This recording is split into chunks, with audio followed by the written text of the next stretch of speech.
In this video, I want to quickly cover a couple of settings for your fan page that you might not know about, and how to work those settings, as well as what that can mean for your fan page, how it affects the visibility or how your fan page operates. The first one is, you'll see here there's not a menu bar that you might have noticed on other people's fan pages. That comes from the options settings. So I have mine currently set to my posts, and any of my fan posts can show on my wall. Some people prefer to have just their posts on their wall and for fan posts to show up separately. Sometimes that's because they get a lot of spam, or sometimes because they get a lot of comments and they don't want the page overwhelmed with just fan comments.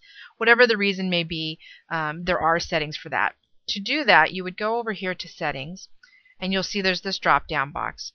So as I said before, mine is set to post by page and fans, which means me as the page and my fans. If I want it to be only my posts show on the wall, then I would choose that.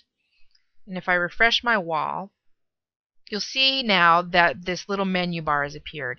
And this one is highlighted, which means that the settings are now set so that just my page will have the posts that I do.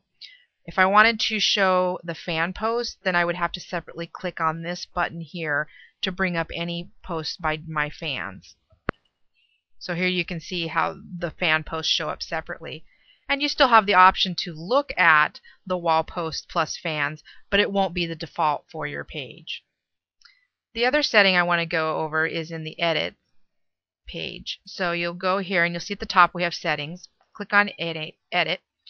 And here you have the option to restrict who can see your page based on what country they've listed in their profile and based on what age they have listed on their profile.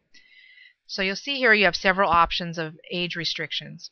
The thing I want to point out here to keep in mind if you do this is that if you select anything other than anyone, that will keep your page from being indexed from the search engines. It will also mean that you can't give out a link to your page and have someone see it without being logged into Facebook. So that is, they would have to be logged into Facebook to visibly see your page. So if you're looking to tweet a link about your page or post a link somewhere else, it's not going to show unless they are logged into Facebook. So if you want the greatest amount of visibility and for the search engines to pick up on accessing your page, you'll need to keep this at anyone. Of course, if you have adult content or other content that really shouldn't be seen by anyone under a certain age, then you'll want to go ahead and consider using these restrictions. You can change this to unpublished and published, so if you want your page to not currently be seen, you can use that here.